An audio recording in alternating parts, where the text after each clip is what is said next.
പ്രിയമുള്ള സഹോദരങ്ങളെ, ഒഴൂർ പഞ്ചായത്തിലെ സാന്ത്വനം പെയിൻ ആൻഡ് പാലിയേറ്റീവ് കെയർ നമുക്കെല്ലാവർക്കും ഇപ്പോൾ സുപരിചിതമാണ്. നമ്മുടെ വീടകങ്ങളിലെ, നമ്മുടെ പരിസരങ്ങളിലെ കിടപ്പ് രോഗികളായ പാവപ്പെട്ട മനുഷ്യർ, നമുക്കെല്ലാവർക്കും അറിയാവുന്നതുപോലെ പലപ്പോഴും അവർ എല്ലാവരാലും അവഗണിക്കപ്പെടുന്ന ഒരു സാഹചര്യമാണ് നിലവിലുള്ളത്.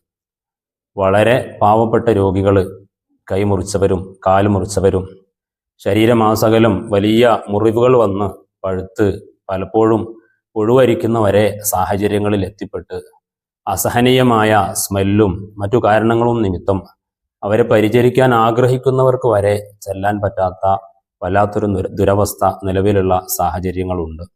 അതുപോലെ നോക്കാനും കുളിപ്പിക്കാനും മറ്റു കാര്യങ്ങൾ ചെയ്തു കൊടുക്കാനും, എന്തിന് ഒന്ന് സംസാരിക്കാൻ പോലും, ഒന്ന് ചിരിക്കാനും, അന്വേഷണങ്ങൾ, കുശലാന്വേഷണങ്ങൾ നടത്താൻ പോലും ആരുമില്ലാതെ സങ്കടപ്പെടുന്ന ഒരുപാട് രോഗികൾ നമ്മുടെ അയൽപ്പക്കങ്ങളിലുണ്ട്. കഴിഞ്ഞ 4 വർഷമായി നമ്മുടെ പാലിയേറ്റീവ് കെയറിൻ്റെ പ്രിയപ്പെട്ട പ്രവർത്തകർ വീട് വീടാന്തരം കയറിയിറങ്ങി പാവപ്പെട്ട രോഗികളെ കണ്ട് അവർക്കാവശ്യമായ പരിചരണങ്ങളും ശുശ്രൂഷകളും മെഡിസിനും മറ്റു സൗകര്യങ്ങളും എല്ലാം ചെയ്തു കൊടുക്കുന്ന വളരെ നല്ല പ്രവർത്തനം നടത്തിക്കൊണ്ടിരിക്കുകയാണ്.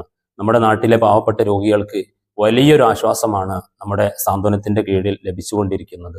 എല്ലാ മാസവും 1 ലക്ഷത്തോളം രൂപ ചെലവ് വരുന്നുണ്ടെങ്കിലും ഈ ഒരു വലിയ പ്രവർത്തനത്തിൻ്റെ അതിൻ്റെ അന്തസത്ത മനസ്സിലാക്കിക്കൊണ്ട് തന്നെ നമ്മുടെ നാട്ടുകാർ, പ്രിയപ്പെട്ട കൂട്ടുകാർ എല്ലാവരും അകമഴിഞ്ഞ് സഹായിക്കുന്നത് കൊണ്ട് തന്നെ വളരെ നല്ല രൂപത്തിൽ നമ്മുടെ സാന്ത്വനത്തിൻ്റെ പ്രവർത്തനങ്ങൾ മുന്നോട്ട് പോകുന്നുണ്ട്.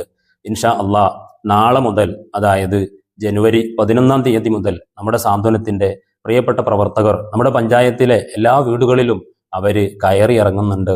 പാവങ്ങൾക്ക് വേണ്ടി, രോഗികൾക്ക് വേണ്ടി, കിടന്നിടത്ത് നിന്ന് ഒന്ന് തിരിഞ്ഞു കിടക്കാൻ പോലും വകുപ്പില്ലാതെ കഷ്ടപ്പെടുന്നവർക്ക് വേണ്ടി നമ്മുടെ പ്രിയപ്പെട്ട പ്രവർത്തകർ നിങ്ങളെ സമീപിക്കുമ്പോൾ നിങ്ങളെ കൊണ്ട് കഴിയുന്ന ഏറ്റവും വലിയ ഹദിയ തന്നെ, തുക തന്നെ കൊടുത്ത് ഈ ഒരു വലിയ സംരംഭത്തിന് നിങ്ങളെല്ലാവിധ സപ്പോർട്ടും നൽകണമെന്ന് പ്രത്യേകിച്ച് അഭ്യർത്ഥിക്കുകയാണ്.